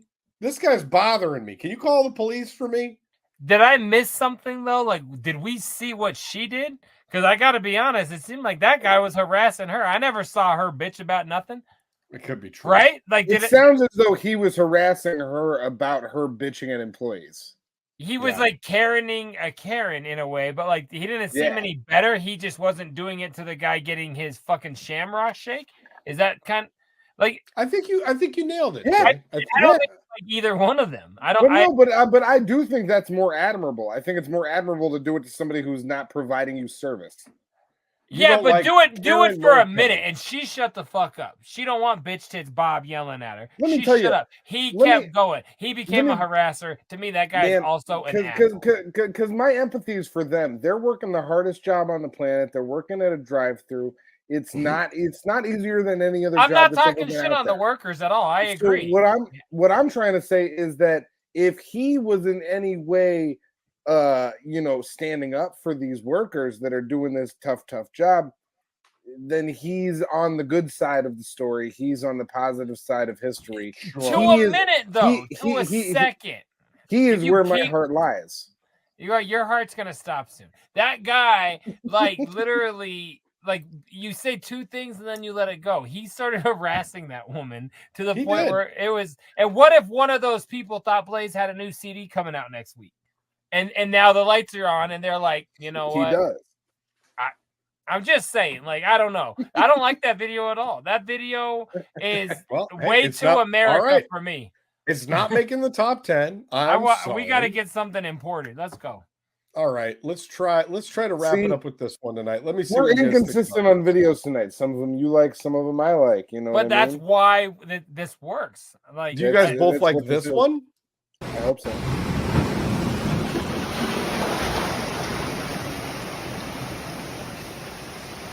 This is probably pretty dangerous now that I think about it. Oh, there we go.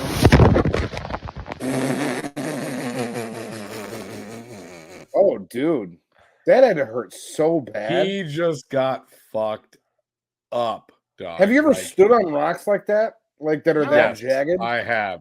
I've stood on rocks like that barefoot in the ocean. And like if you slip the tiniest bit, you might cut your foot.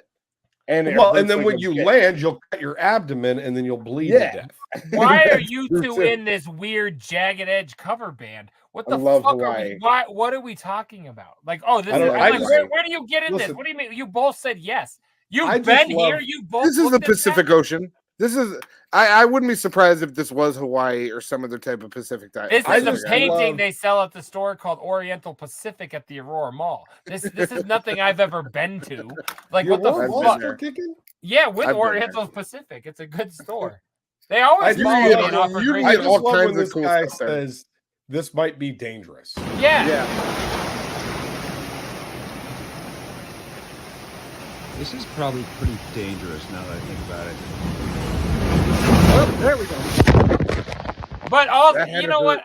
I also want to say, so bad. When you watch the video of the guy who puts his head in the alligator and the fucking thing chomps down, you say the same thing, but you knew what you were getting yourself into. Yeah. This is a possibility. I don't care. The girl running was trying to just stay fit. Her boyfriend's putting pressure on her. This guy, he's a fucking rich asshole who I hope his spleen exploded. I hope his spleen exploded when he fell. I don't like this guy at all.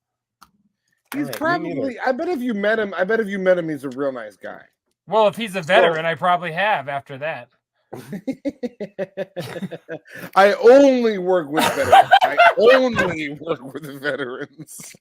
If you received your injury in any other capacity, I won't work with you. What did your shoulder badge say, bitch? Oh my god. Well, Oh, we got to didn't get help out of this. yourself up. So we're not doing a box tonight. We do have a special segment In lieu of the box. But hey, you guys are getting the fucking box promo. Okay, here it goes. What's going on over there? Who's in the box? Oh, what's in the box? What's in the fucking box? So I'm not gonna say there's not a box because I had my. It's kind of a box. You had it in a box at one point. There was a box. There's a small box tie-in. Okay, so the only one piece of audio I wanted to share with you guys is so Trox. I promise we're building this guy here. The ROC. Is that, oh hell no? Wraps on content. No, bits and pieces. Oh, This okay. is M&E put this out a couple years back. Now, I show you that because I just got a hold of when ROC put it out by himself in 2004. I got a hold of the official Detroit local version. Now With the hype sticker. it's like you're here, motherfucker. It's like you are here. All right. So I tell you that to tell you this, okay? So obviously hype stickers and your boy JDirty are important, right? I've made so many what's in the box segments about the importance of hype stickers. I talk about how much I have paid to rebuy albums just because of said hype sticker. So Record Store Day 2023 Black Friday, I went out and I did the big Trox methodology. I went, I got there early, I did my research, I was ready. I bought my products, some to keep, some to flip, the life of a collector, right? Just like you do each time, my friend. And this time I'd never gone, so I went in there. I'm firing off titles, right? There's like 4 workers. I'm like, all right, I need this one, I need this one, I need this one. They're like, all right, boom, here's this. We're sold out of that one. I was number 8, by the way. Shit was already sold out. It was banana sandwich. But I got there at like 4:45 in the morning. It was amazing. I had such a fun time. But anyways, they're throwing records, they're handing them to me. My stack, it's getting big as fuck. I'm not looking at every record. You know what I mean? And because I know there's 100 people outside trying to get in. They let in 6 people, and as 1 left, 1 walked in. There was never more than 6 shoppers. So I was trying to get my list, but I was also trying to be efficient and get the fuck out of there. I wanted to go home, but I wanted them to get in. You know what I'm saying? So I'm not looking the way I would look. Like if I go buy a pumpkin beer, I'll look at 4 6-packs to make sure I get the perfect label that looks even, no dents in the can, everything looks good. I'm obsessed with shit. So I get home, I spent just about a grand, just under $1,000 at the store. This was Angelo's in Aurora, like a store I grew up on. You guys did too when you guys lived here, especially big Trox. I don't know how much about Cotton, but I lived there. I don't know if you were ever a media guy, Cotton. I paid rent at Angelo's for 6 months. Yeah, exactly. We lived there. It's just the way it was. You know what I'm saying? So anyway, I get home. One of the hype stickers on this record, it's the hype sticker itself is probably 7x3. It's a huge hype sticker on the vinyl. Had been like half ripped off and just pushed back on. Oh no. So, but I didn't notice it, man, until I got home. Which record was this? That's what's crazy about it. This was not one I was keeping by any means, but this was a Wes Montgomery. This came out in 1965, the record. So this is another repressed version of it, right? Right. So of 17 pieces I took 1 back the next day. So that Black Friday, I did our second Thanksgiving. You know what I mean? Like we've been married. You separate shit to accommodate everybody. So I did the records. I showered. I went and hung out with my family. So I got home that night, realized it, Saturday morning, I went back with the receipt with my bag. I walked in and I said, hey, quick issue. Ha, ha, ha. No big deal. And I told them what happened. And the girl's like, well, we don't have any more of that. And I was like, well, I kind of assumed you didn't because I think you probably had 2 or 3. But this is an $85 record, by the way. Like this isn't like a $9 thing I bought. And so I said, well, do you mind calling the manager? The manager has hooked me and Big Trox up with, we've done in-stores here. They sold our concert tickets here. I'm on your shelf over there right now. Like I'm not to say I'm big-headed or I'm not new here. I don't deserve anything, but I've got a history with your store. Right. Yeah. So I said, call your manager by name if you don't mind and tell him my name is JDirty. Just again, so he knows who's here. I saw him yesterday morning. We dapped each other up when I walked in. Like we know each other. She gets off the phone and goes, I'm sorry. He said Angelo does not accept returns on record store day. Absolutely. No questions. And I said, well, that's fair, but they sold me a fucking damaged product. So that's not really, it doesn't set well, but I'm not going to cause a scene. But I'm like, okay, you guys know me. I'm like, fuck, how do I find pictures of his mom? Like, let me think about this, I got a CD. No, so I emailed, you, motherfucker. So I emailed just the corporate thing, you know what I mean? Like, hey, this is the situation. I've been coming since you guys were in the Little Caesars building. This is my receipt. This is a picture of the product. Hype stickers are important to collectors. Record store day exists because of collectors. What are we doing here? And he writes back, I am so sorry, sir. We got you. I'll do it. No problem. Right. So I'm like, fuck yeah, man. Thank you. And then the manager from Aurora gets in on the email and says, here's my number. Call me and we'll discuss this. Fuck yeah, bro. That's really all I wanted anyway. Boop. You hit the number, you call, and I left the message. Nobody picked up. Hey, man, this is JDirty. I'm trying to figure this out. I'm going to be coming back to Aurora on Wednesday. No return. And I waited a day, no return. I called again. Hey, man, it's JDirty. I'm going to be in town tomorrow on Friday. No matter what, I'll just stop in if I don't hear from you because Angelo wrote me. We should be straight up and down like 6 o'clock. All right. And I walk in. And man, I hate to even be telling the story because I never expected it to be salty. But I walk in and the guy says, what problem do you have now?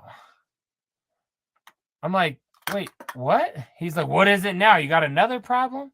And I was like, no, well, we never actually resolving the first one. We never fixed this one. And he said, oh, I'd be furious. What immediately it's we've been going to contentious. Angelo's since the fucking in-store for Jekyll Brothers, bro. Thank you. June 19th, 99. I was in that bit. Fuck, man. So I'm like, I went from being like, this is going to be quick and easy to like, oh, like, I'm like, all of a sudden I'm like, we're like arguing in the store. And he's like, well, what's the problem? All of a sudden you felt like this. Yeah. And I know this is a long story, but I'm like, he's like, so what's the problem? And I had put it in a record. Here's the fucking problem, bro. I put it in a vinyl protective sleeve so the sticker didn't keep getting more damaged, right? And so he's like, what the fuck is this? And I was like, at first I was like, it's a record from. I thought he was saying like, what is the record? And I'm like, this is a weird question. And he meant the sleeve. And I'm thinking like, you're a vinyl store. The vinyl sleeve is throwing you off. Like, this is weird. And so he takes it off and he's like, I said, I put it in there so it didn't keep getting more damage. Now I'm starting to talk like I'm like being questioned. A little heated. Yeah. Just defensive. And he's like, and I said, I did it so it wouldn't keep getting damaged. And he's like, I just really wish you would have called me. I sent you my number and you didn't even reach out. And I was like, fuck that. I called you twice. And he's like, no, you didn't. And I said, yeah, I did.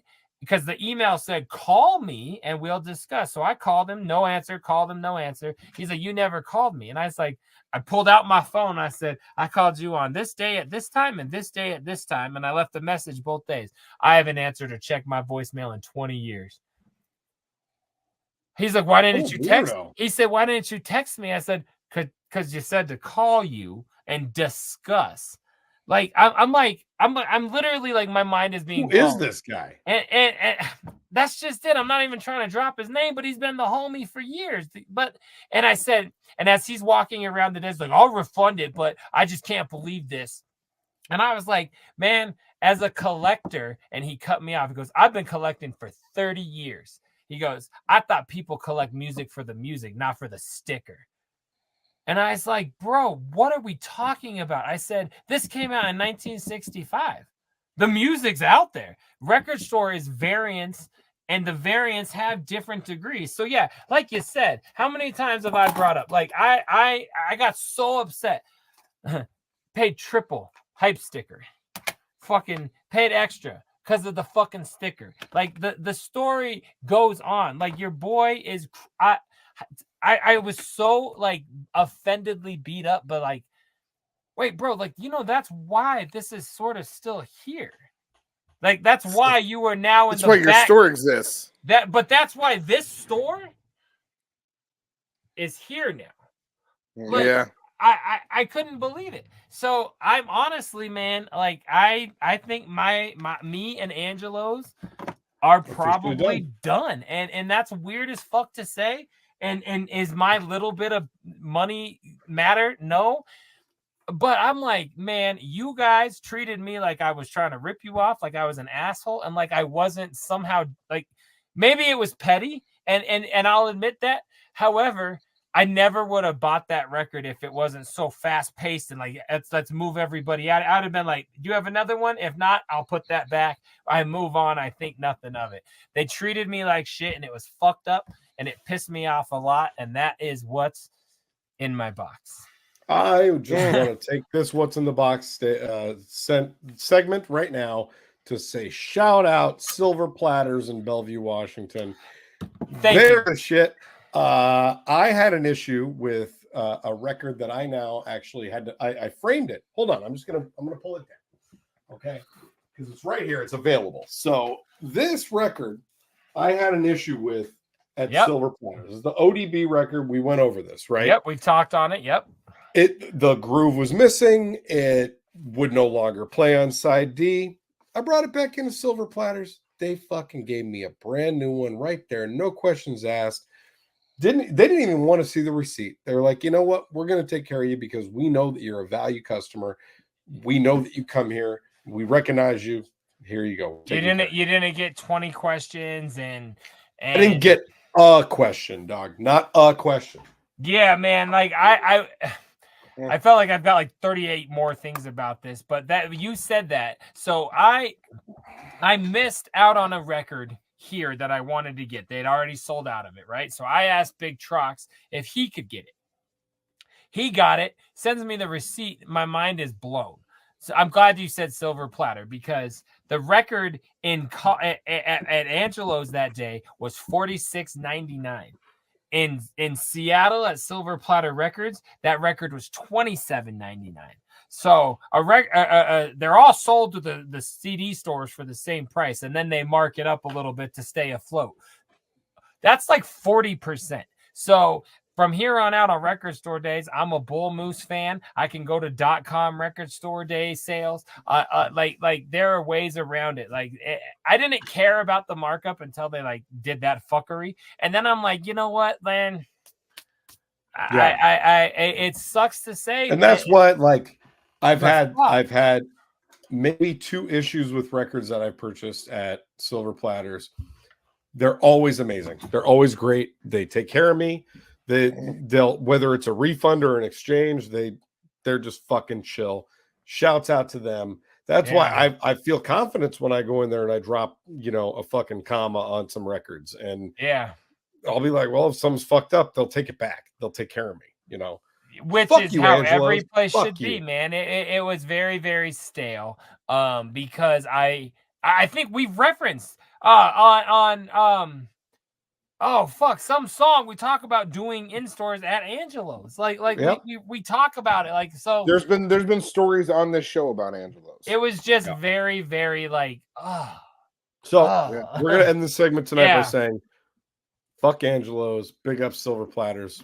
Bellevue, Washington. Yeah, We love support JDirty buy sale merch, not dying little stores. you. And I'm not even gonna play it because that wasn't even a box, so I'm not gonna play that. Let's just No, get into it was a fucking heartache. It was a heartache. Let's get into Netflix, boys. What do you think? Here we go. We only did a half a box tonight. That's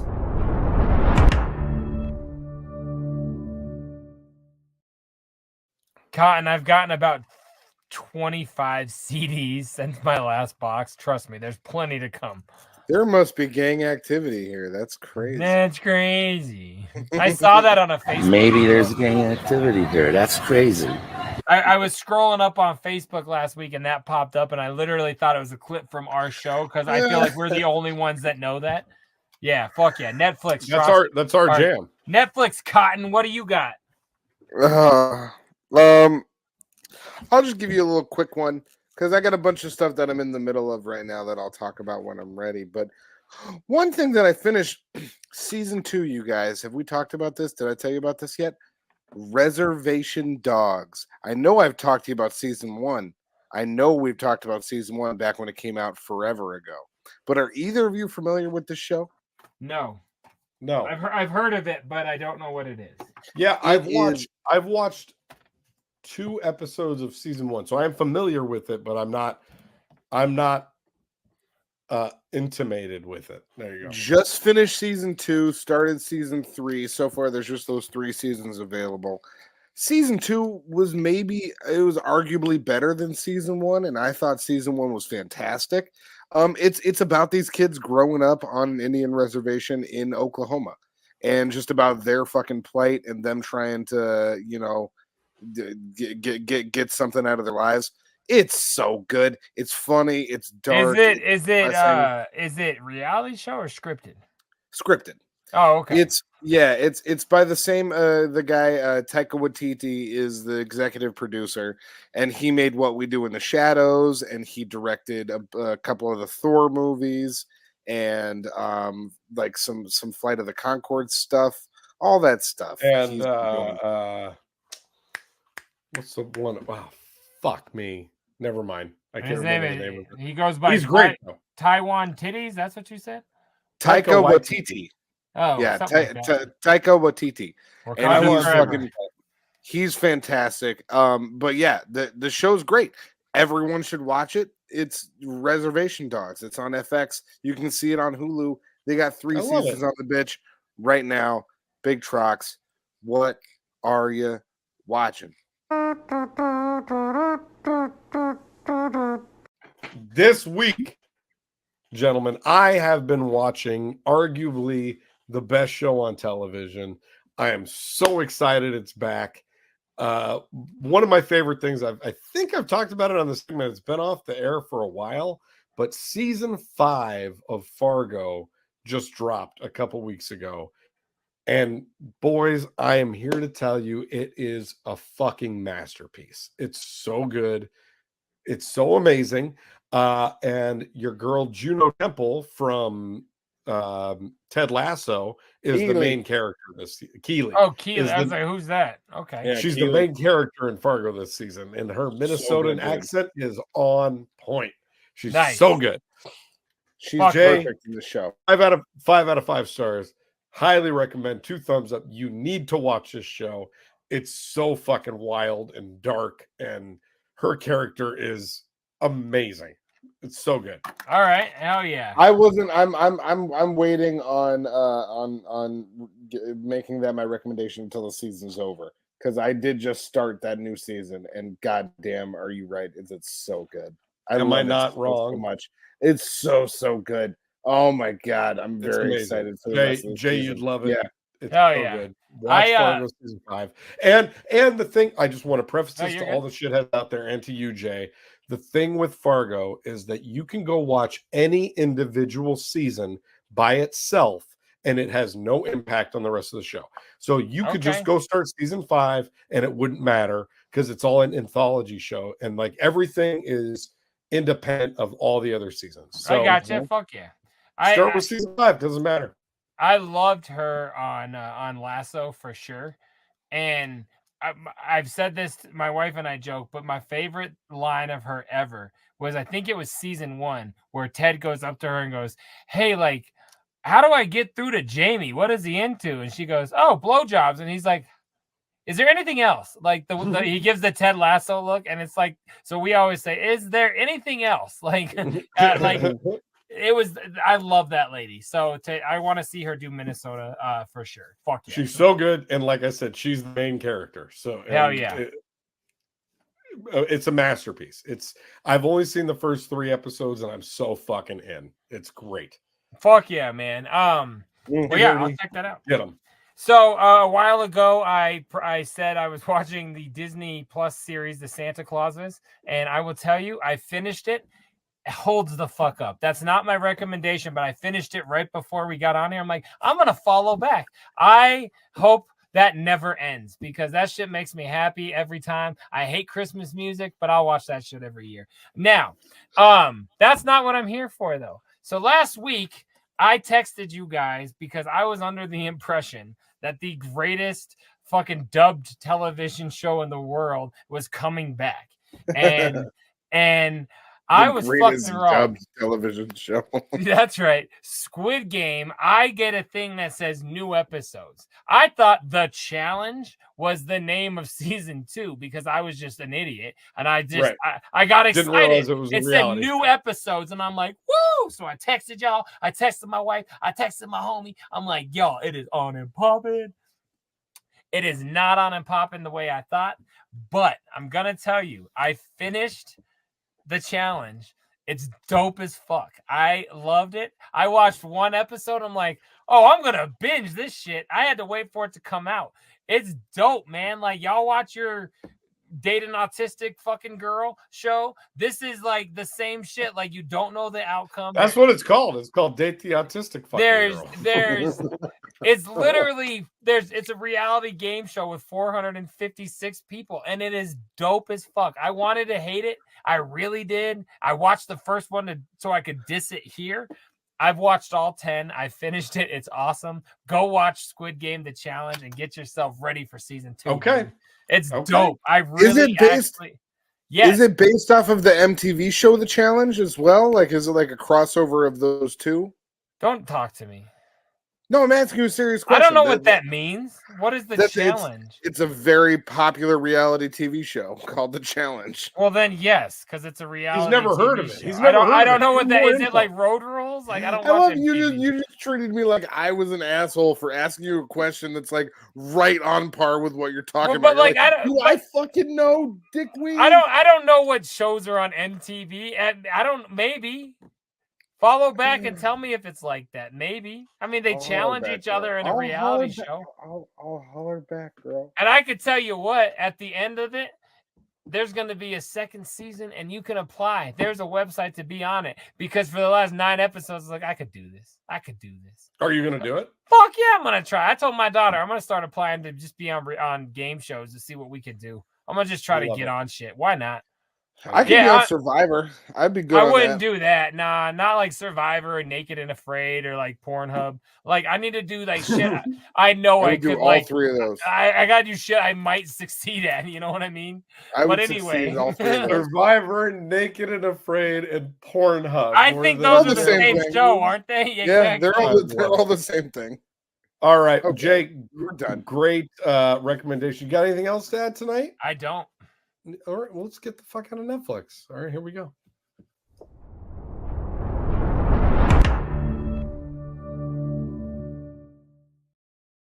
Did I mention I'm having a great time? I'm having a really good time tonight, guys. Josh Potter really set my night off in a great mood. I love you, Josh. He set my sails. For me, it was this. I'm ready to go down south on both of you boys. Let me lick your ball sack.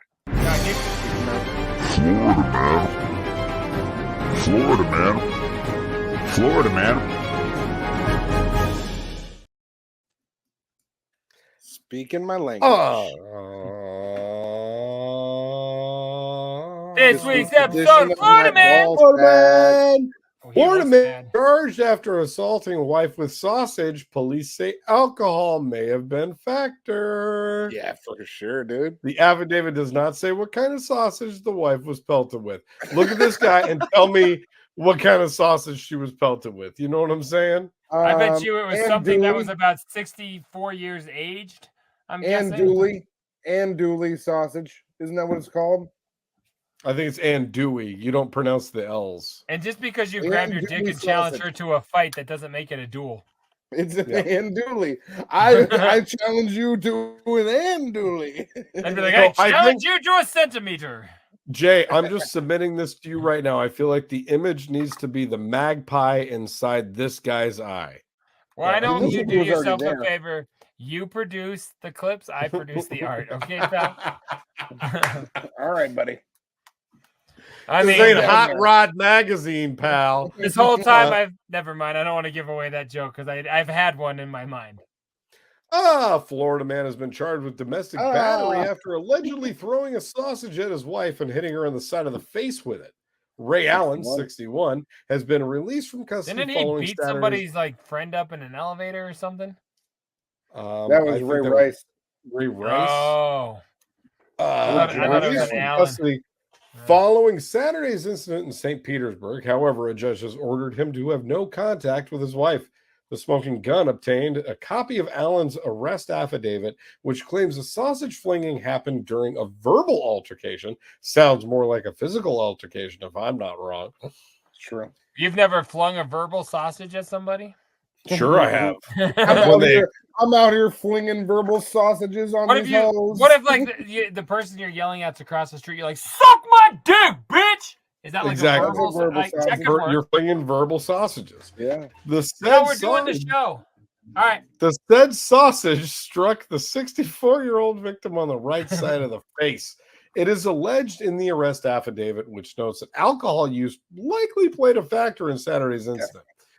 The sausage involved in the alleged battery was not seized as evidence, however. They let the sausage you would have said go. It was not seasoned as evidence. It would have been funnier. The affidavit does not say what kind of sausage the wife was pelted with. It was trouser sausage. Affidavit. You said affidavit. No, I didn't. You said it like affidavit, like you missed a lot of letters. EMS workers responded to the scene and washed the victim's right eye out with a saline solution so that the uncooked meat wouldn't cause an infection. Oh, man. Allen has pleaded not guilty to the misdemeanor domestic battery charge. Go back up to the middle of the article for just a minute. Allen F. David. So, all right, look right here. Maybe that is it his, was she ever maybe dabbling in younger men? 61, 64, they're not even in the same weight class. Oh, she's you know what I'm saying? What if this is some parental didn't give consent? I don't know. I this should be thrown out. She's the hand that rocks the cradle. I get what you're saying. Yeah, exactly. She's the hand that flips the sausage. I like that. The hand that flips the sausage. That's where we should end that. All right, we're done. Maybe if she would have flipped it more, we wouldn't be here. Oh.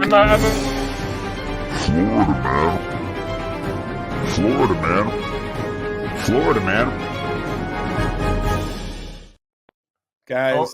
Over here like a real Matt Rife. Guys, you've said it all. Perhaps you've said too much. I doubt it. This has been fun, man. Thank you, Josh Potter, for joining us. Thank you, shitheads, for being here. As always, please go ahead, like, share, subscribe. Tell your friends you were here on Scrub Hop Talk. We appreciate you. We need you. We want you to share this and let more of your people get into us before Christmas. We're the best free Christmas present you could possibly give your friends is exposure to us. But if you like your friends a little and you want to spend some money, you go over to patreon.com/scrubhop. You can become a member of our Scrub Hop team on Patreon. $5 a month. You get the episodes early. You get physical releases for free, including the brand new Scrub Styling single. You're going to get a Patreon exclusive version of that. You guys, we appreciate you. Keep supporting. Big Trox, what you got? I just want to add right now that I would love to get some text messages. I've been lonely and I need a friend. Text me at 303-578-8952. You what I need. Josh Potter needs a friend. Josh Potter was texting me on this number earlier, 303-578-8952. You could text me there as well. If you want to be like Josh Potter, text us at 303-578-8952. Oh, that's good. Or fucking good. You could also email us at scrubhop@gmail.com. We're taking video submissions. We're taking Troxy Cotton wants to rate your dick pics. He's still asking for that. After all this time, it's weird. He is literally hungry for these photos. He's gobbling them up. And lastly, follow us on everything at Scrub Hop. Okay. Our lovely social media manager, Lainey, is out there killing it. She's steady posting. Shouts to Lainey. We don't give enough public credit to Lainey. She's doing all the social medias. She's fucking killing it. We love you. Thank you for what you do for our show and for what you bring to the team. I'm Lainey, I hope you're close to my chain. You know what I'm saying? Lainey, I'm sorry that we hid this flower session 2 hours into the episode and not in the beginning when everybody would have seen it. But we do love you. You know what? We're opening 170. We're opening 173 with flowers for Lainey. I say we're starting 173 with a Lainey tribute. Yes, Lainey tribute. We love you guys. We're gonna talk about it all though, Lainey, even when you got mad at us. That's true. They're gonna know. They're gonna know. We love you guys. Peace, y'all.